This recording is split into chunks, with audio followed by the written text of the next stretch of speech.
ko ang aking buntis na kaibigan at binyak ang kanyang tiyan upang kunin ang sanggol sa kanyang sinapupunan at gawing aking anak.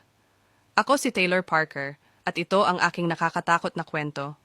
Noong taong 2020, sa bayan ng Texas, ang takot na mawala ang aking kasintahan ang nagtulak sa akin na gumawa ng isang nakakatakot na plano.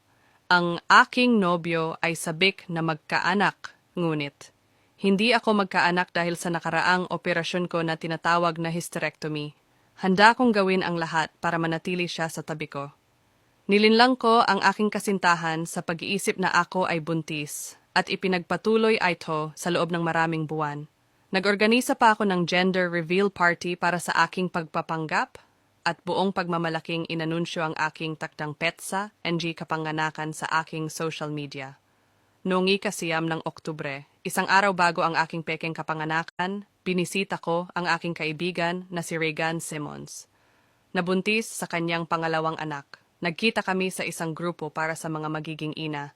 At tuwang-tuwa siya na malaman na napakalapit lang ang aming petsa ng kapanganakan. Malugod niya akong tinanggap sa kanyang bahay nang walang pag-aalinlangan sa aking masamang binabalak. Sinamantala ko ang kanyang pagiging mabuting pakikitungo upang gawin ang aking balak. Inatake ko si Regan gamit ang martilyo na itinago ko sa bag ko. Pagkatapos ay naglabas ako ng kutsilyo at siya, pero hindi ako tumigil doon.